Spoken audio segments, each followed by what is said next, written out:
قرآن قرآن قرآن آسان درس قرآن۔ الحمدللہ رب العالمین والصلاة والسلام علی سید المرسلین، اما بعد فاعوذ باللہ من الشیطان الرجیم، بسم اللہ الرحمن الرحیم، الصلاة والسلام علیکہ یا رسول اللہ وعلی آلکہ واصحابکہ یا حبیب اللہ، الصلاة والسلام علیکہ یا نبی اللہ وعلی آلکہ واصحابکہ یا نور اللہ۔ سلسلہ ہے آسان درس قرآن، سورۃ البقرہ کی آیت نمبر 63 سے قرآن مجید کا درس سنیں گے۔ پچھلی آیات میں بنی اسرائیل کے بہت سے واقعات کا بیان تھا، اور اس سے آگے بھی مسلسل بنی اسرائیل کے ان واقعات کا بیان ہے جن میں ان کا کردار منفی انداز میں سامنے آتا ہے۔ بہت سی چیزیں جو اللہ تعالیٰ کی طرف سے انہیں فرمائی گئی، انہوں نے آگے سے ہیلے بہانے سے کام لیا، ماننے سے انکار کرنے کی صورتیں اختیار کرنے کی کوشش کی۔ انہی میں سے ایک واقعہ کوہ طور کو ان پر بلند کرنا ہے۔ اس کی صورت کیا ہوئی؟ ترجمے سے سنتے ہیں۔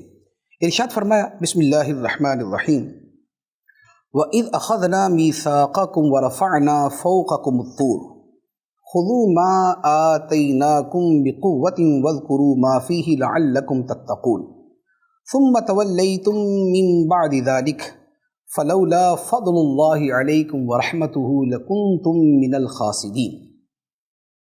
فرمایا، اور یاد کرو جب ہم نے تم سے عہد لیا اور تمہارے سروں پر طور پہاڑ کو معلق کر دیا، اور کہا کہ مضبوطی سے تھامو اس کتاب کو جو ہم نے تمہیں عطا کی ہے، اور جو کچھ اس میں بیان کیا گیا ہے اسے یاد کرو، اس امید پر کہ تم پرہیزگار بن جاؤ۔ اس کے بعد پھر تم نے روگردانی اختیار کی، تو اگر تم پر اللہ کا فضل اور اس کی رحمت نہ ہوتی تو تم نقصان اٹھانے والوں میں سے ہو جاتے۔ اس واقعہ کا جو سیاق و سباق ہے وہ کچھ اس طرح ہے کہ جب حضرت موسیٰ علیہ السلام تورات شریف لے کر اپنی قوم کے پاس آئے اور ان کے سامنے وہ کتاب پیش کی۔ تورات شریف چونکہ بہت سے احکام کا مجموعہ تھی اور یہ یک بارگی نازل ہوئی، جیسے ہمارا قرآن پاک ہے، یہ تو تھوڑا تھوڑا کر کے نازل ہوا، کبھی کوئی حکم آ گیا، کبھی کوئی حکم آ گیا، کبھی کوئی حکم آ گیا۔ لیکن بنی اسرائیل کے ساتھ یہ ہوا کہ پوری کی پوری تورات شریف اکٹھی اللہ تعالیٰ نے عطا فرمائی، اور موسیٰ علیہ السلام اپنی قوم کے پاس لے آئے۔ اب اس میں پوری زندگی کا نظام اور پوری زندگی کا طریقہ جو ہے وہ بدل کے رکھ دیا۔ تو بنی اسرائیل تو اتنے کاہل تھے کہ وہ تو چھوٹے چھوٹے احکام پہ عمل کرتے ہوئے بھی ہیلے بہانے کرتے تھے، تو یہ پوری کی پوری شریعت کا نفاذ ہو جائے یہ کہاں برداشت کر سکتے تھے۔ تو انہوں نے آگے سے ہیلے بہانے شروع کر دیے اور ماننے سے روگردانی کرنے لگے۔ تو اب جب اللہ کی کتاب آ چکی، اب اس کو ماننے ہی کا آپشن ہے۔ اب یہ نہیں ہو سکتا کہ خدا کو ماننے والا خدا کی کتاب کو نہ مانے، خدا کو ماننے والا خدا کے احکام کو نہ مانے۔ تو اللہ تعالیٰ نے کوہ طور کو زمین سے اکھیڑ کر ان کے سروں کے اوپر معلق کر دیا، بنی اسرائیل نیچے اور پہاڑ ان کے سروں کے اوپر، اور فرمایا گیا کہ لو کتاب، یاد کرو اس کتاب کو اور عمل کرو اس کتاب پر، اور تھام لو اس کتاب کو ورنہ آیا تمہارے اوپر پہاڑ طور۔ تو اب جب طور پہاڑ ان پہ بلند ہوا تو سب نے کہا کہ مان لیا مان لیا مان لیا، تو اللہ تعالیٰ نے طور پہاڑ کو نیچے کر دیا۔ تو یہاں اس کا واقعہ بیان فرمایا کہ ہم نے تم پر طور پہاڑ کو بلند کیا، اور یہ باقاعدہ فزیکلی ایسا ہی ہوا کہ پہاڑ طور کو زمین سے اکھیڑ کر بلند کیا گیا اور بنی اسرائیل کے اوپر معلق کر دیا گیا۔ لیکن اللہ تعالیٰ فرماتا ہے کہ اس کے بعد بھی کیا ہوا؟ فرمایا کہ اے بنی اسرائیل تم نے اس کے بعد بھی روگردانی کی، یعنی اس وقت تو مان لیا کہ ہاں ٹھیک ہے ہم مانیں گے، عمل کریں گے، سب کچھ کریں گے، لیکن بعد میں پھر اس کی تعلیمات کے خلاف کرنا شروع کر دیا۔ تعلیمات کے خلاف کیسے کیا کہ بے عملی شروع ہو گئی، اور کچھ واقعات آگے جا کے بیان ہو رہے ہیں کہ کیسے انہوں نے ہیلے بہانے کرنا شروع کر دیے۔ تو اللہ تعالیٰ نے فرمایا کہ اتنی سختی کے باوجود تم نے ماننے کے بعد بھی پھر جو ہے وہ ادھر ادھر ہونا شروع کر دیا۔ اگر اللہ کا فضل اور رحمت نہ ہوتی تو تم خسارہ پانے والے ہو جاتے کہ دنیا کے اندر ہی تمہیں ہلاک کر دیا جاتا۔ اس کے بعد بنی اسرائیل کا ایک اور گروہ تھا، اور انہوں نے جو عمل کیا تھا وہ اس پہلے والے سے بھی زیادہ سخت تھا۔ وہ کیا تھا کہ بنی اسرائیل کو اللہ تعالیٰ نے حکم دیا تھا کہ ہفتے کے دن شکار نہیں کرنا، ہفتے کا دن اللہ کی عبادت کے لیے، جیسے ہمارے ہاں جمعے کا دن ہے کہ جمعے کا دن اللہ کی عبادت کے لیے، لیکن ہمیں تو اور بھی بہت سارے کام کرنے کی اجازت ہے، صرف جمعے کے وقت میں منع کیا گیا کہ کاروبار نہ کرو، دنیاوی کام نہ کرو، جمعے میں سارے مصروف ہو جاؤ۔ لیکن بنی اسرائیل کو ہفتے کا پورا دن ہی شکار کرنے سے منع کیا گیا تھا، اور یہ تھا کہ عبادت کا دن ہے، عبادت میں لگے رہو۔ تو اب ہوا یہ کہ بنی اسرائیل نے وہ ہفتے کے دن بھی کام کرنے کے لیے ہیلے نکال لیے۔ ہیلے یوں نکال لیے کہ دریا کے پاس جا کے انہوں نے وہاں پر نالیاں سی بنا دی پانی کی، اور ہفتے کے دن شکار نہیں کرتے تھے، نالیوں کے جو بند ہوتے تھے وہ کھول دیتے تھے، مچھلیاں کے پھنس جاتی اس کے اندر، مچھلیاں پھنس جاتی یہ اس کو بند کر دیتے، اور اتوار کو مچھلیاں پکڑ لیتے اور کہتے دیکھا ہم نے ہفتے کو تھوڑی پکڑی، ہم نے تو اتوار کو پکڑی۔ تو اب یہ جو ہیلے بہانے تھے یہ خدا کے ساتھ کر رہے تھے۔ تو اللہ تعالیٰ نے ان لوگوں پر پھر جو عذاب مسلط کیا وہ کیا تھا کہ ان کو بندر اور خنزیر کی صورت میں بدل دیا، ان کی شکلیں مسخ کر دی۔ یہ ان کے اوپر بڑا سخت عذاب آیا تھا، اور ان لوگوں کو اصحاب سبت کہا جاتا ہے۔ یہاں آیت مبارکہ میں اس کا بیان ہے، فرمایا وَلَقَدْ عَلِمْتُمُ الَّذِينَ اعْتَدَوْا مِنْكُمْ فِي السَّبْتِ فَقُلْنَا لَهُمْ كُونُوا قِرَدَةً خَاسِئِينَ فَجَعَلْنَاهَا نَكَالًا لِمَا بَيْنَ يَدَيْهَا وَمَا خَلْفَهَا وَمَوْعِظَةً لِلْمُتَّقِينَ۔ اور یقیناً تمہیں معلوم ہیں وہ لوگ جنہوں نے تم میں سے ہفتے کے دن میں سرکشی کی، تو ہم نے ان سے کہا کہ دھتکارے ہوئے بندر ہو جاؤ۔ تو ہم نے یہ واقعہ اس وقت کے لوگوں اور ان کے بعد والوں کے لیے عبرت اور پرہیزگاروں کے لیے نصیحت بنا دیا۔ یہ اس واقعے کا بیان ہے۔ اس کے بعد ایک اور بڑا تفصیلی واقعہ ہے، اور یہ قرآن پاک کے بڑے دلچسپ اور بڑے خوبصورت واقعات میں سے ہے۔ خلاصہ یہ ہے کہ بنی اسرائیل میں ایک قتل ہو گیا، قاتل کون ہے اس کا پتہ نہیں چل رہا تھا۔ بنی اسرائیل کو لوگوں نے بڑا شور مچایا، جی قاتل کا پتہ چلنا چاہیے، قاتل کا پتہ چلنا چاہیے۔ موسیٰ علیہ السلام نے اللہ تعالیٰ کی بارگاہ میں عرض کی کہ مولا اس معاملے کا فیصلہ کیسے کروں، قاتل کا کیسے پتہ چلے؟ تو فرمایا گیا کہ ایک گائے ذبح کرو، گائے ذبح کر کے اس کے بدن کا ایک ٹکڑا یہ مقتول پہ مارو، جو میت ہے یہ میت کے ساتھ جو ہے وہ میت پہ مارو، تو میت خود بتا دے گی کہ مجھے قتل کس نے کیا ہے۔ تو اب اتنا حکم تھا بنی اسرائیل کو، موسیٰ علیہ السلام نے فرمایا کہ اللہ تعالیٰ نے یہ حکم دیا ہے ایک گائے ذبح کرو اور اس کے بدن کا ایک ٹکڑا جو ہے وہ میت کے مارو، میت خود بتا دے گی۔ تو اب بنی اسرائیل نے کیا کیا کہ اصل ان کا جو پروگرام تھا یا اصل وہ جو لوگ تھے وہ چاہتے نہیں تھے کہ قاتل کا پتہ چلے، کیونکہ جو لوگ یہ مطالبہ کر رہے تھے قاتل بھی انہی میں سے تھا، قاتل کا رشتہ دار۔ تو اصل نہیں چاہتے تھے، بس یہ تھا کہ جیسے وہ ہوتا ہے نا کہ قاتل بھی ذرا بقیہ سب کے ساتھ مل کے تلاش میں لگا ہوتا ہے، اور جو ہے وہ چور مچائے شور والا کام کر رہا ہوتا ہے، تو وہ بھی اسی طرح کر رہے تھے۔ اب جب موسیٰ علیہ السلام نے فرمایا کہ یہ کرو، اب انہوں نے کہا کہ یہ تو اوپر سے حکم آ گیا، یہ تو اللہ تعالیٰ نے فرما دیا، تو اب تو کرنا پڑے گا، اور کیا تو قاتل کا پتہ چل جائے گا، تو اب کیا کریں؟ تو اب انہوں نے آگے سے کہنا شروع کر دیا، موسیٰ علیہ السلام آپ تو مذاق کر رہے ہیں، یہ کون سی بات ہوئی کہ گائے ذبح کی جائے، اس کا جو ہے نا وہ گوشت کا ٹکڑا جو ہے وہ میت کو مارا جائے، یہ تو مذاق والی بات ہوگی۔ موسیٰ علیہ السلام نے فرمایا کہ میں اللہ کی پناہ مانگتا ہوں کہ میں مذاق کروں، میرا مذاق سے کوئی تعلق نہیں۔ اب اس کے بعد پھر وہ پورا واقعہ ہے، اب وہ واقعہ کیسے ہوا اسٹیپ بائی اسٹیپ میں عرض کرتا ہوں۔ ارشاد فرمایا وَإِذْ قَالَ مُوسَىٰ لِقَوْمِهِ إِنَّ اللَّهَ يَأْمُرُكُمْ أَن تَذْبَحُوا بَقَرَةً قَالُوا أَتَتَّخِذُنَا هُزُوًا قَالَ أَعُوذُ بِاللَّهِ أَنْ أَكُونَ مِنَ الْجَاهِلِينَ۔ اور یاد کرو جب موسیٰ نے اپنی قوم سے فرمایا بے شک اللہ تمہیں حکم دیتا ہے کہ ایک گائے ذبح کرو، تو انہوں نے کہا کہ اے موسیٰ کیا آپ ہمارے ساتھ مذاق کر رہے ہیں؟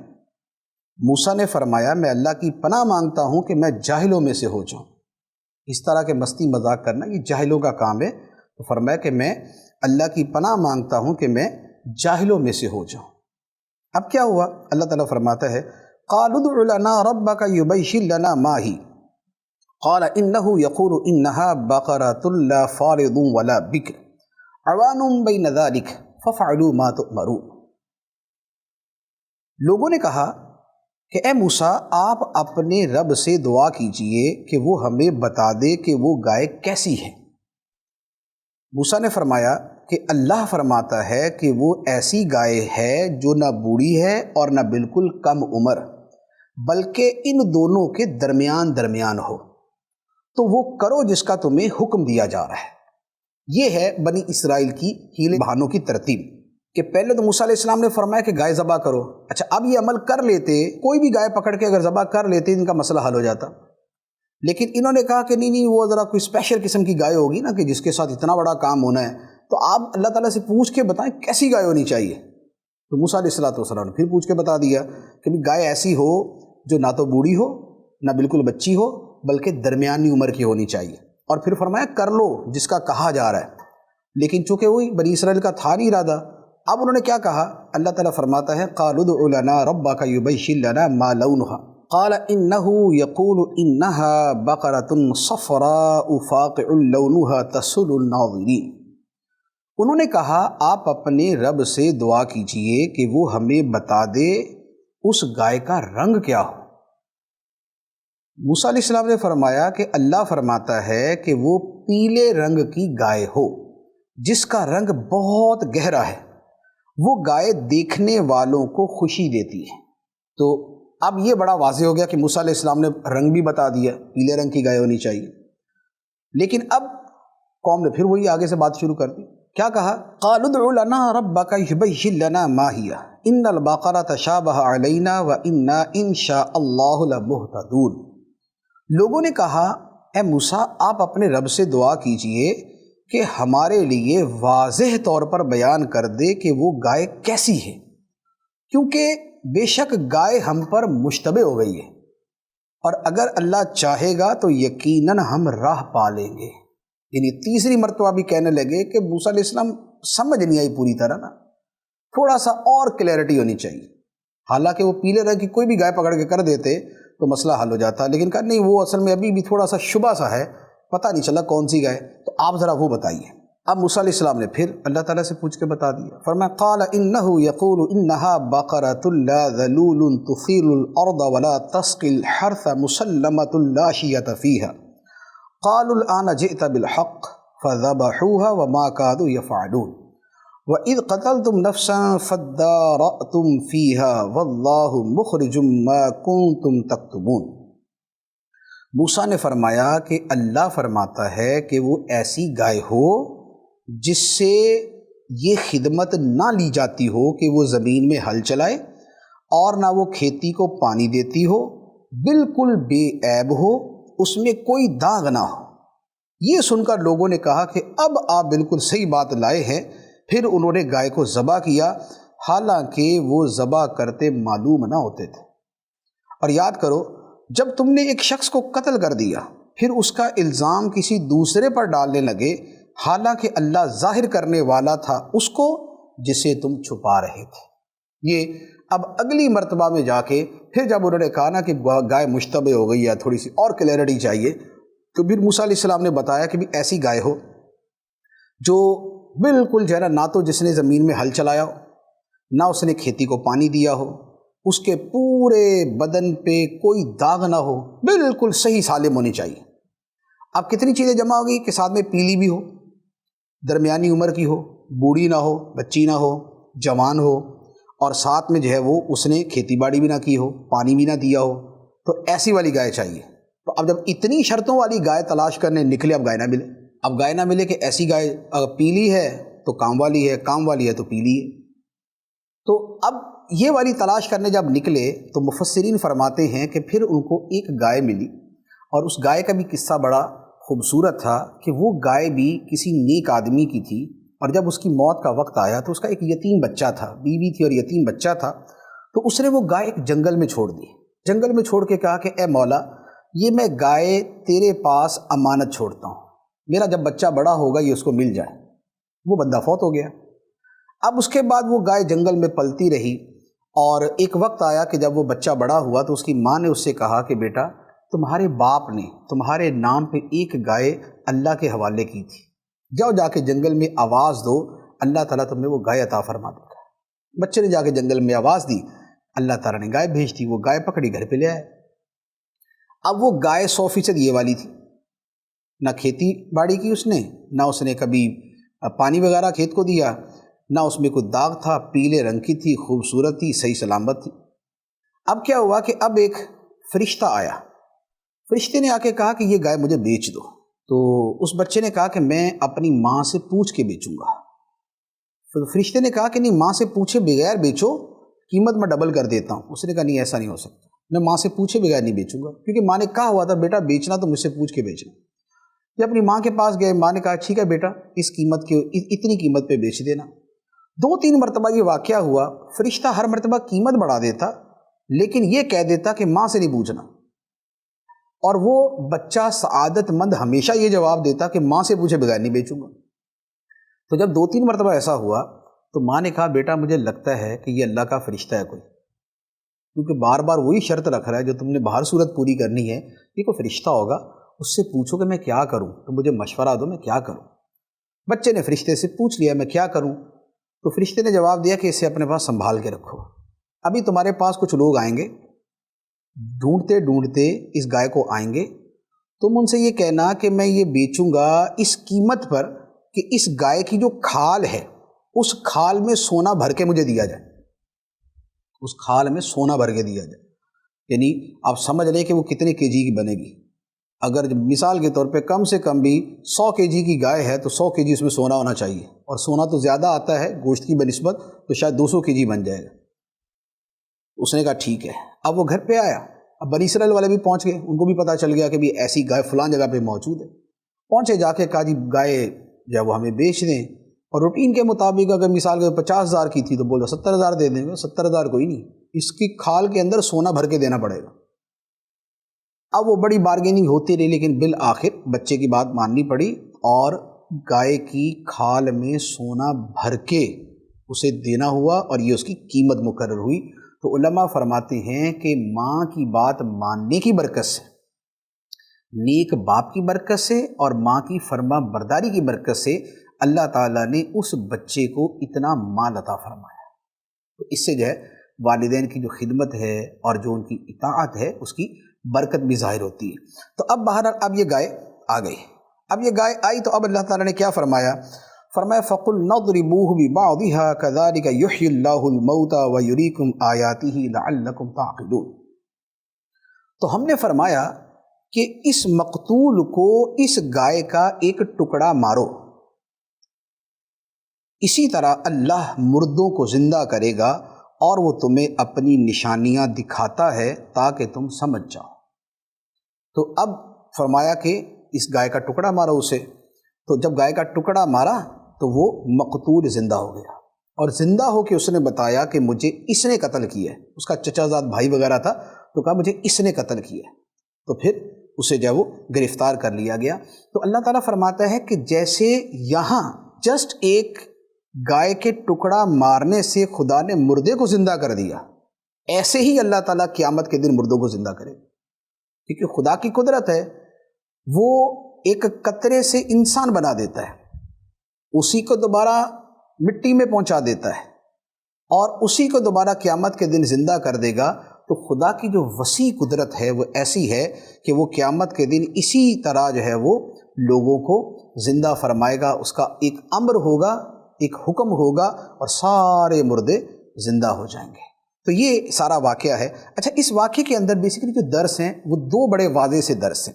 ایک تو یہ ہے کہ خدا کے حکم کے آگے اور خدا کے نبی کے حکم کے آگے بلا وجہ کی چوں چرا نہیں کرنی چاہیے۔ نہیں یوں نہیں تو یوں صحیح، یوں نہیں تو یوں صحیح، ایسا نہیں تو ویسا صحیح، ویسا نہیں تو تیسا صحیح، یہ نہیں کرنا چاہیے۔ جو حکم آ گیا سر تسلیم خم کر دیں۔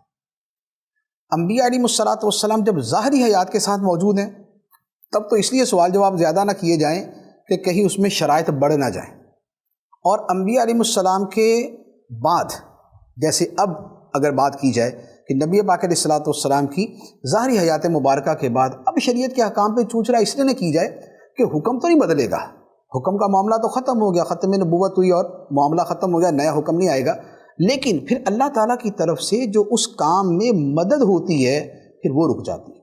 جب بندہ بہانے کرتا ہے تو پھر اللہ تعالیٰ کی طرف سے تائید رک جاتی ہے۔ ایک بندے کو پتہ چلے یہ حج فرض ہے اس کے اوپر، اس نے کہا کچھ بھی ہو جائے حج کرنا ہے، اب وہ جذبے کے ساتھ خدا کی محبت میں نکلتا ہے، اللہ تعالیٰ راستے آسان کر دیتا ہے۔ اور ایک بندے پہ حج فرض ہے اور وہ آگے سے ہیلے بانے کرتا ہے، نہیں جی وہ بچی کی شادی ہے تو نہیں جی فلاں کام پڑا ہوا ہے، ابھی تو یہ کرنا ہے، ابھی مکان بنانا ہے، تو جب وہ ہیلے بہانوں پہ آتا ہے نا تو اللہ کی طرف سے جو اس کی مدد ہوتی ہے وہ پھر رک جاتی ہے، پھر وہ انہی چکروں میں رہ جاتا ہے، نہ یہ ہوتا ہے نہ وہ ہوتا ہے۔ تو لہٰذا اللہ کے حکم کے آگے، اللہ رسول کے حکم میں آگے سے ہیلے بہانے اس طرح نہیں کرنے چاہیے۔ اور دوسرا جو ہے اس واقعے کے اندر جو درس ہے وہ یہ ہے کہ خدا مردوں کو زندہ کرنے پر قادر ہے جیسے ہمارا ایمان ہے۔ اچھا، اب یہ سارے کے سارے کام ہوئے، اب اس کے بعد کیا ہونا چاہیے کہ جب ایک بندہ معجزات دیکھتا ہے، بڑی یونیک چیزیں دیکھتا ہے، تو اس کے بعد اس کا ایمان جو ہے بڑھ جاتا ہے، اس کا دل نرم پڑ جاتا ہے، پھر وہ دین کی طرف، خدا کی طرف، آخرت کی طرف متوجہ ہو جاتا ہے۔ لیکن بنی اسرائیل کا پرابلم یہ کہ اس کے بعد بھی ان کے دل سخت کے سخت رہے، پھر بھی یہ نہیں ہوا کہ چلو جی لگے اب عبادت کے اندر۔ تو یہ جو دلوں کی سختی کا معاملہ ہے یہ بڑا ہی سنگین قسم کا ہے۔ اس کے اوپر تھوڑا سا میں مزید کلام کرتا ہوں، یہاں پہلے آیت مبارکہ سن لیں۔ فرمایا ثم قست قلوبكم من بعد ذلك فهي كالحجارة أو أشد قسوة وإن من الحجارة لما يتفجر منه الأنهار وإن منها لما يشقق فيخرج منه الماء وإن منها لما يهبط من خشية الله وما الله بغافل عما تعملون۔ پھر اس کے بعد اے بنی اسرائیل تمہارے دل سخت ہو گئے، تو وہ دل پتھروں کی طرح ہیں، بلکہ پتھروں سے بھی زیادہ سخت ہیں، اور پتھروں میں تو کچھ وہ ہیں جن سے ندیاں بہہ نکلتی ہیں، اور کچھ وہ ہیں کہ جب پھٹ جاتے ہیں تو ان سے پانی نکلتا ہے، اور کچھ وہ ہیں جو اللہ کے ڈر سے گر پڑتے ہیں، اور اللہ تمہارے اعمال سے ہرگز بے خبر نہیں۔ فرمایا بنی اسرائیل کے دل اس کے بعد بھی سخت ہو گئے، کتنے سخت؟ پتھروں کی طرح، بلکہ فرمایا پتھروں سے بھی زیادہ سخت، کیونکہ پتھروں سے بھی پانی نکل آتا ہے۔ جو چشمے پھوٹتے ہیں، چشمے کہاں سے نکلتے؟ پہاڑوں سے نکلتے۔ پہاڑ کیا ہوتے ہیں؟ پتھر ہوتے۔ تو فرمایا کہ ان سے چشمے پھوٹتے ہیں، ان سے پانی جاری ہوتا ہے، پہاڑ پھٹتے ہیں، نیچے سے پانی نکل آتا ہے۔ یا فرمایا کہ بہت سے پتھر ایسے ہیں کہ اللہ کے ڈر سے گر پڑتے ہیں، اللہ کے ڈر سے گر پڑتے ہیں، لیکن ان لوگوں کے دل ایسے تھے کہ جو خدا کے خوف سے نہ لرزتے تھے، نہ کانپتے تھے، نہ کھلتے تھے، نہ ہدایت ان میں داخل ہوتی تھی۔ یہ پتھروں سے بھی زیادہ سخت تھے۔ تو فرمایا کہ اللہ تمہارے اعمال سے غافل نہیں، تمہارے اعمال سے غافل نہیں۔ یہ ہے دل کی سختی۔ دل کی سختی جو ہے اس کا سب سے بڑا سبب ہوتا ہے گناہ۔ بندہ گناہ کرتا ہے، دل پہ زنگ لگ جاتا ہے، زنگ بڑھتا جاتا ہے، بڑھتا جاتا ہے، اتنا بڑھ جاتا ہے کہ سارا دل کالا ہو جاتا ہے۔ جب دل کالا ہو جاتا ہے یہ زنگ بن جاتا ہے، اور زنگ جو ہے یہ دل سے سخت ہو جاتا ہے، اور جب دل سخت ہو جائے تو پھر نصیحت عمل نہیں کرتی۔ دل کی سختی کی جو علامت ہے وہ یہ ہے کہ نصیحت اثر نہ کرے۔ ہزار مردے دیکھیں، میتوں کو جو ہے وہ غسل دیں، کفن دیں، خود دفنائیں، ان کا جا کے جنازہ پڑھیں، روزانہ جو ہے وہ رنگ برنگے واقعات سنیں کہ فلاں یوں جاتے مر گیا، فلاں کا یوں ایکسیڈنٹ ہو گیا، فلاں کو بیٹھے بیٹھے ہارٹ اٹیک ہو گیا، لیکن سننے والے ایسے پکے دل پہ اثر ہی کوئی نہیں۔ فکر ہی نہیں ہے کہ اگر وہ بیٹھے بٹھائے مر گیا تو میں بھی مر سکتا ہوں، اگر اس کا راہ چلتے ایکسیڈنٹ ہو گیا تو میرا بھی ہو سکتا ہے، اگر اس کو گولی لگی تو مجھے بھی لگ سکتی، اگر اس کو جوانی میں یہ مرض لگ گیا تو مجھے بھی لگ سکتا ہے۔ تو یہ نصیحت دل میں آتی نہیں۔ تو یہ دل میں نصیحت کا نہ آنا جو ہے یہ ہے دل کی سختی، یہ ہے دل پتھروں کی طرح۔ تو غور کر لیں کہ ہم ایسے نہ ہو کہ ہمارے دل جو ہے وہ اس سختی کا شکار ہو۔ یہ دلوں کی سختی جو ہے یہ بذات خود بڑی سخت ہوتی ہے، اور اس سے ڈر یہ ہوتا ہے کہ کہیں موت کے وقت ایمان نہ چھن جائے، موت کے وقت ایمان نہ چھن جائے۔ تو لہذا اس پر بہت زیادہ غور کرنا چاہیے۔ اچھا، پھر یہ بھی پتہ چلا کہ پتھروں میں بھی ایک احساس ہے، پتھروں میں بھی ایک احساس ہے، کیونکہ اللہ تعالیٰ نے کیا فرمایا کہ کچھ پتھر اللہ کے ڈر سے گر پڑتے ہیں۔ تو یہ اللہ کے ڈر سے گرنا کیا ہے کہ ان کے اندر کسی نہ کسی انداز میں ایسا کوئی احساس ہے کہ جس کی وجہ سے وہ گر پڑتے ہیں۔ اور یہ جو جمادات ہیں، پتھر وغیرہ ہیں، ہمیں لگتا ہے نا کہ یہ ان میں کوئی حس نہیں ہے۔ پہلے تو ہوتا تھا کہ انسان کے علاوہ کسی کے اندر جو ہے وہ حواس ہی نہیں ہے، پھر سائنسی ریسرچ ہوئی کہ نہیں، نباتات کے اندر ہے۔ نباتات بول نہیں سکتے لیکن وہ سن سکتے ہیں، اور نباتات کے اندر سینس ہے۔ اب تو سائنسی اعتبار سے جو ہے نا وہ پورا جو ہے وہ پروو ہو چکا ہے، لیکن جمادات جیسے یہ ٹیبل ہے، پتھر ہے، چھت ہے، اس میں احساس ہے یا نہیں؟ تو ہر شے میں احساس ہے، ہمیں اس کا پتہ نہیں۔ ایک تو یہ بھی آیت مبارکہ ہے جو یہاں پر میں نے بیان کی۔ اس کے علاوہ قرآن مجید میں اللہ تعالیٰ فرماتا ہے وَإِن مِّن شَيْءٍ إِلَّا يُسَبِّحُ بِحَمْدِهِ وَلَٰكِن لَّا تَفْقَهُونَ تَسْبِيحَهُمْ، فرمایا کہ کوئی شے ایسی نہیں ہے جو اللہ کی حمد کے ساتھ اس کی تسبیح نہیں کرتی۔ کوئی شے، کوئی بھی شے، چھت ہے، پتھر ہے، کوئی بھی شے ایسی نہیں کہ جو اللہ کی حمد کے ساتھ اس کی تسبیح نہ کرتی ہو، لیکن فرمایا کہ تم اس کی تسبیح کو سمجھ نہیں پاتے۔ تو ان چیزوں میں ایک احساس اور ایک شعور ایک حد کا ہوتا ہے۔ اب اس کے بعد فرمایا، چونکہ مسلمانوں کو بڑی طلب ہوتی تھی کہ یہ جو مدینے کے یہودی ہیں، عیسائی ہیں، یہ مسلمان ہو جائیں تاکہ یہاں پر سب مسلمان ہی ہوں، تو اللہ تعالیٰ نے فرمایا کہ اے مسلمانوں، تمہاری یہ طمع ہے، تمہاری یہ حرص ہے، تمہیں یہ خواہش ہے کہ یہ مسلمان ہو جائیں، لیکن یہ ہوں گے نہیں۔ وجہ آگے بیان فرمائے، فرمایا افتطمعون ان یؤمنوا لکم وقد کان فریق منہم یسمعون کلام اللہ ثم یحرفونہ من بعد ما عقلوہ وہم یعلمون۔ تو اے مسلمانوں، کیا تم یہ امید رکھتے ہو کہ یہ تمہاری وجہ سے ایمان لے آئیں گے؟ حالانکہ ان میں ایک گروہ وہ تھا کہ وہ اللہ کا کلام سنتے تھے اور پھر اسے سمجھ لینے کے بعد جان بوجھ کر بدل دیتے تھے۔ فرمایا یہ کہاں سے ایمان لائیں گے؟ ان کے تو وہ گروہ گزرے ہیں کہ جو اللہ کا کلام سن کے پھر اس میں تحریفیں کرتے تھے۔ تو جن کی جرأت یہ تھی کہ دیدہ دانستہ جان بوجھ کے اللہ کا کلام سننے کے بعد اس میں تحریفیں اور تبدیلیاں کرتے تھے، ان سے تم کیا طمع کرتے ہو کہ تمہاری بات مانتے مسلمان ہو جائیں گے؟ یہ مسلمان نہیں ہوں گے۔ اس کے بعد فرمایا وَإِذَا لَقُوا الَّذِينَ آمَنُوا قَالُوا آمَنَّا وَإِذَا خَلَا بَعْضُهُمْ إِلَىٰ بَعْضٍ قَالُوا أَتُحَدِّثُونَهُم بِمَا فَتَحَ اللَّهُ عَلَيْكُمْ لِيُحَاجُّوكُم بِهِ عِندَ رَبِّكُمْ أَفَلَا تَعْقِلُونَ۔ اور جب یہ مسلمانوں سے ملتے ہیں تو کہتے ہیں کہ ہم ایمان لا چکے ہیں، اور جب آپس میں اکیلے ہوتے ہیں تو کہتے ہیں کہ کیا ان کے سامنے وہ علم بیان کرتے ہو جو اللہ نے تمہارے اوپر کھولا ہے، تاکہ اس کے ذریعے یہ تمہارے رب کی بارگاہ میں تمہارے اوپر حجت قائم کریں؟ کیا تمہیں عقل نہیں؟ یہ جو منافق ہیں، یہ ان کی آپس کی گفتگو ہے جو یہاں پر اللہ تعالیٰ نے بیان فرمائی۔ وہ کیا تھی کہ کچھ یہودی وہ یہ کرتے کہ آ کے مسلمانوں کو کہتے جی ہم تو نبی پاک علیہ الصلوۃ والسلام پہ ایمان رکھتے ہیں۔ مسلمان کہتے کیوں؟ کہتے اس لیے کہ ہماری کتابوں میں لکھا ہوا ہے، ہماری تورات میں لکھا ہوا ہے۔ تو اب یہاں پر آ کے بڑے اچھے دلائل دے کے چلے جاتے۔ مسلمانوں کو جو نہیں بھی پتہ تھا وہ بھی دلیل پتہ چل جاتی کہ ان کی کتابوں میں ہمارے آقا صلی اللہ علیہ وسلم کے بارے میں لکھا ہوا ہے۔ اب جب یہ اپنے لوگوں کے پاس جاتے منافق، تو ان سے جا کے کہتے کہ بھئی ہم تو ان کو دھوکہ دے کے آ گئے۔ تو وہ جو ان کے بڑے تھے وہ کہتے تم کیسے بیوقوف ہو کہ تم ان کے سامنے وہ دلائل بیان کر کے آ گئے کہ جس کے ذریعے وہ تمہارے خلاف دلیل پکڑیں گے۔ یہ باتیں تھوڑی بتانے کی، ظاہری اعتبار سے انکار اقرار جو مرضی کر لو، لیکن دلیلیں ہی بتا کے آ گئے، تو یہ تو ان دلیلوں سے تمہارے رب کی بارگاہ میں تمہارے اوپر حجت قائم کریں گے، تو کیا تمہیں عقل نہیں؟ تو یہاں آیت کے اندر اس کا بیان کیا گیا۔ اب وہ منافق آپس کے اندر تو اس طرح کی گفتگو کر لیتے، لیکن اللہ تعالیٰ فرماتا ہے کہ یہ جو ایک دوسرے سے کہہ رہے ہیں کہ وہ باتیں کیوں بتاتے ہو کہ جن باتوں کے ذریعے اللہ کی بارگاہ میں تمہارے خلاف یہ دلیل پکڑیں گے۔ تو اللہ تعالیٰ فرماتا ہے کہ ایک دوسرے سے تو یوں ڈر رہے، یہ نہیں دیکھ رہے اولا یعلمون ان اللہ یعلم ما یسرون وما یعلنون، کیا یہ اتنی بات نہیں جانتے کہ اللہ جانتا ہے جو کچھ وہ چھپاتے ہیں اور جو کچھ ظاہر کرتے ہیں؟ مسلمانوں کو بتائیں نہ بتائیں، اللہ کو تو پتہ ہے۔ جب خدا کو پتہ ہے تو چھپا کس سے رہے؟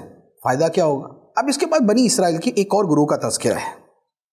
بنی اسرائیل میں دو طرح کے لوگ تھے. ایک تو وہ جو ان کے علماء تھے اور جو ان کے پڑھے لکھے لوگ تھے، ان کا تو اوپر بیان کیا کہ یہ اللہ کی کتاب کو بدلتے تھے، اس کے الفاظ بدل دیتے تھے، اس کے معنی بدل دیتے تھے، اس کی تفسیر کے اندر تحریف کر دیتے تھے. ایک وہ گروہ تھا. اور ایک تھا عوام.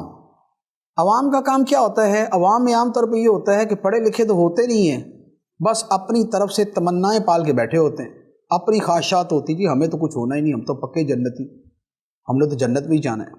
تو آگے اللہ تعالیٰ نے ان کا تذکرہ کیا، پھر اس کے بعد کتاب اللہ بدلنے والوں کا تذکرہ کیا، اور پھر اس کے بعد ان سب کے بارے میں اکٹھا بیان کیا کہ یہ جو رنگ برنگی تمنائیں پال کے بیٹھے ہوئے، ان تمناؤں کا حال کیا ہوگا. فرمایا وَمِنْهُمْ أُمِّيُّونَ لَا يَعْلَمُونَ الْكِتَابَ إِلَّا أَمَانِيَّ وَإِنْهُمْ إِلَّا يَظُنُّونَ. اور ان میں کچھ ان پڑھ ہیں جو کتاب کو نہیں جانتے مگر زبانی پڑھ لینا، یا کچھ اپنی من گھڑت، اور یہ صرف خیال و گمان میں پڑے ہوئے ہیں، پڑھتے نہیں ہیں، بس تمنائیں ہیں، خیال ہیں، اور بس جسٹ دیکھ لینا ہے. اب اللہ تعالیٰ فرماتا ہے فَوَيْلٌ لِّلَّذِينَ يَكْتُبُونَ الْكِتَابَ بِأَيْدِيهِمْ ثُمَّ يَقُولُونَ هَٰذَا مِنْ عِندِ اللَّهِ لِيَشْتَرُوا بِهِ ثَمَنًا قَلِيلًا فَوَيْلٌ لَّهُم مِّمَّا كَتَبَتْ أَيْدِيهِمْ وَوَيْلٌ لَّهُم مِّمَّا يَكْسِبُونَ. فرمایا تو بربادی ہے ان لوگوں کے لیے جو اپنے ہاتھوں سے کتاب لکھتے ہیں پھر کہتے ہیں یہ خدا کی طرف سے ہے. تو یہ کیوں کرتے ہیں؟ کہ اس کے بدلے میں تھوڑی سی قیمت حاصل کر لیں. تو ان لوگوں کے لیے ان کے ہاتھوں کے لکھے ہوئے کی وجہ سے ہلاکت ہے، اور ان کے لیے ان کی کمائی کی وجہ سے تباہی و بربادی ہے. جو اپنی طرف سے خود لکھ کے کہتے ہیں یہ اللہ نے لکھا ہے، یہ خدا کا کلام ہے، تو فرمایا کہ ان لوگوں کے لیے بربادی ہے. دنیا کے تھوڑے سے مفاد کے لیے اپنی طرف سے خدا کا کلام بنا دیا. بنا تو نہیں سکتے، لیکن جاہلوں کو تو پتہ نہیں چلے گا کیا بنایا، تو اپنی طرف سے کلام بنا دیا تاکہ دنیا کا مال مل جائے. فرمایا کہ ان کے لکھنے پر بھی بربادی اور ان کے اس مال پر بھی بربادی. اب اس کے بعد ایک اور ان کا جو مجموعی جو مسئلہ تھا ان لوگوں کا، کہ ان کے جاہل تھے یا ان کے پڑھے لکھے تھے، وہ یہ کہتے تھے کہ بھئی ہم نے تو جنت میں ہی جانا ہے، اگر جہنم میں چلے بھی گئے تھوڑے دن، کتنے 40 دن، ان لوگوں کا یہ کہنا تھا کہ اول تو ہم جہنم میں جائیں گے نہیں، اور اگر چلے بھی گئے تو 40 دن سے زیادہ تو ہم نے جہنم میں رہنا ہی نہیں، 40 دن کے بعد ہماری چھٹی. تو اللہ تعالیٰ نے اس پر فرمایا کہ یہ تمہیں کہاں سے پتہ چلا کہ 40 دن ہی جہنم میں رہنا ہے، اور اس کے یا تم نے جہنم میں جانا ہی نہیں ہے اور یا 40 دن سے زیادہ نہیں رہنا؟ یہ کیسے؟ خدا کا قانون کیا ہے آگے وہ بیان کر دیا. تو پہلے اس دعوے کا بیان ہے. فرمایا وَقَالُوا لَن تَمَسَّنَا النَّارُ إِلَّا أَيَّامًا مَّعْدُودَةً قُلْ أَتَّخَذْتُمْ عِندَ اللَّهِ عَهْدًا فَلَن يُخْلِفَ اللَّهُ عَهْدَهُ أَمْ تَقُولُونَ عَلَى اللَّهِ مَا لَا تَعْلَمُونَ. اور بولے ہمیں تو آگ ہرگز نہ چھوئے گی مگر گنتی کے چند دن، اور ہمیں تو آگ ہرگز نہ چھوئے گی مگر گنتی کے چند دن. اللہ تعالیٰ فرماتا ہے اے حبیب تم فرماؤ کہ اے بنی اسرائیل کیا تم نے خدا سے کوئی وعدہ لیا ہوا؟ اگر ایسا ہے پھر تو اللہ ہرگز وعدہ خلافی نہیں کرے گا. لیکن بات یہ ہے کہ بلکہ تم اللہ پر وہ بات کہہ رہے ہو جس کا تمہیں علم نہیں. تو یہ بڑا ایک خوبصورت جواب ہے کہ جب انہوں نے یہ کہا کہ ہمیں تو تھوڑے سے دن جہنم میں جانا ہے، اس کے بعد تو ہماری فراغت ہی فراغت ہے، پھر تو جنت ہے. تو اللہ تعالیٰ نے فرمایا کہ اے حبیب علیہ السلام ان سے یہ پوچھیں کہ تمہارا کو خدا سے وعدہ ہوا چند دن جہنم میں رہنا ہے، اس کے بعد جنت میں ہی جانا ہے؟ اگر تو ایسا ہے تو پھر تو واقعی اللہ اپنے وعدے کی خلاف ورزی نہیں کرے گا، پھر تو واقعی چند دن تم جہنم میں جاؤ گے، اس کے بعد جنت میں چلے جاؤ گے. لیکن بات یہ ہے کہ ایسا وعدہ تو ہے ہی نہیں خدا کا، یہ تم نے اللہ تعالیٰ پہ جھوٹ باندھا ہے، یہ اللہ تعالیٰ کے بارے میں غلط بیانی کی ہے کہ خدا تمہارے ساتھ ایسا کرے گا. ایسا کچھ نہیں ہوگا. کیا ہوگا وہ اگلی آیت میں بیان کیا. فرمایا بلا من کسب سیئۃ واحاطت به خطیئته فاولئک اصحاب النار هم فیها خالدون والذین آمنوا وعملوا الصالحات اولئک اصحاب الجنۃ هم فیها خالدون. فرمایا کیوں نہیں جس نے گناہ کمایا اور اس کی خطا نے اس کا گھیراؤ کر لیا، تو وہی لوگ جہنمی ہیں، وہ ہمیشہ جہنم میں رہیں گے۔ اور جو ایمان لائے اور اچھے کام کیے وہ جنت والے ہیں، انہیں ہمیشہ جنت میں رہنا ہے۔ فرمایا خدا کا قانون یہ ہے، خواہشات، تمنائیں، آرزوئیں، اس کا کوئی اعتبار نہیں۔ قانون خدا کا یہ ہے کہ جس نے گناہ کمایا اور اس کی خطا نے اسے گھیر لیا، خطا نے گھیر لیا سے مراد یہ ہے کہ اس کے گناہ اس پہ ایسے چھا گئے کہ ایمان ہی باقی نہ رہا، یعنی کافر ہو گیا۔ اس کی خطا نے اسے گھیر لیا اور اس میں ایمان ہی باقی نہ رہا، تو فرمایا کہ یہ جہنمی ہے اور ہمیشہ جہنم میں رہے گا۔ اس کے مقابلے میں دوسرے کون؟ فرمایا جو ایمان لائے اور اچھے کام کیے، تو ان کے لیے فرمایا جنت والے ہیں، انہیں ہمیشہ جنت میں رہنا ہے۔ تو یہاں پر فیصلہ کر دیا کہ جہنمی کون اور جنتی کون، اور جو جنتی کا فیصلہ کیا اس میں پھر میں وہی بات عرض کروں گا کہ دیکھیں یہاں اللہ تعالیٰ نے جہنم کے اعتبار سے تو فرمایا کہ جو کافر ہے وہ ہمیشہ جہنم میں رہے گا، لیکن جنت کے لیے کیا فرمایا؟ ایمان اور اعمال صالحہ، ایمان اور اچھے اعمال۔ نفس ایمان پہ بالآخر جنت ملے گی، لیکن خدا اعمال صالحہ کی ترغیب کے لیے اکثر ایمان کے ساتھ اچھے اعمال کا بیان ضرور فرماتا ہے کہ جو ایمان لائے، جنہوں نے نیک کام کیے، نمازیں، روزے، حج، زکوٰۃ، ماں باپ کی خدمت، حقوق العباد کی ادائیگی، یتیموں کی مدد، بیواؤں کی مدد، غریبوں کی مدد، تلاوت قرآن، درود شریف، ذکر الہی، یہ جو سارے اچھے کام ہیں جنہوں نے یہ کیے، فرمایا یہ جنتی ہیں، ہمیشہ جنت میں رہنا ہے۔ تو لہذا ایمان کے ساتھ اعمال صالحہ پر ضرور توجہ دیں۔ اس کے بعد ایک بہت خوبصورت آیت ہے، اور اس میں بنی اسرائیل کے ساتھ ایک میثاق، ایک معاہدے کا، ایک عہد کا تذکرہ ہے، لیکن وہ عہد اتنا شاندار ہے کہ وہ دین کے بہت سے احکام کا جامع ہے۔ وہ کیا ہے؟ فرمایا وَإِذْ أَخَذْنَا مِيثَاقَ بَنِي إِسْرَائِيلَ لَا تَعْبُدُونَ إِلَّا اللَّهَ وَبِالْوَالِدَيْنِ إِحْسَانًا وَذِي الْقُرْبَى وَالْيَتَامَى وَالْمَسَاكِينِ وَقُولُوا لِلنَّاسِ حُسْنًا وَأَقِيمُوا الصَّلَاةَ وَآتُوا الزَّكَاةَ ثُمَّ تَوَلَّيْتُمْ إِلَّا قَلِيلًا مِّنكُمْ وَأَنتُمْ مُعْرِضُونَ۔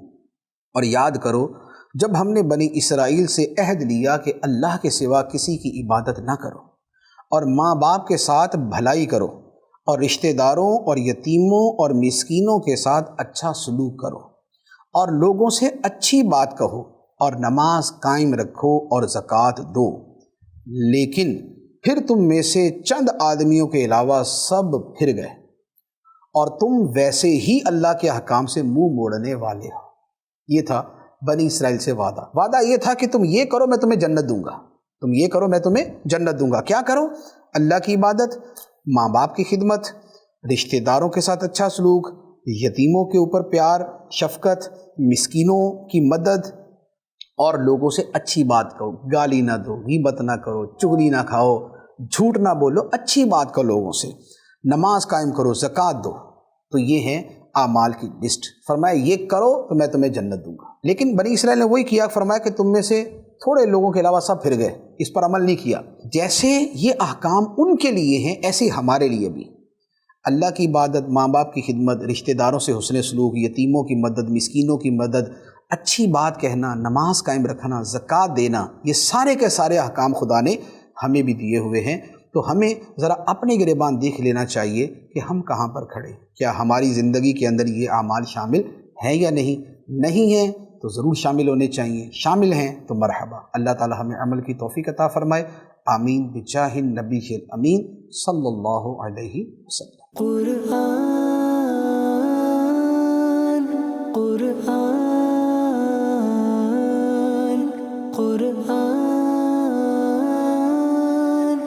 آسان درس قرآن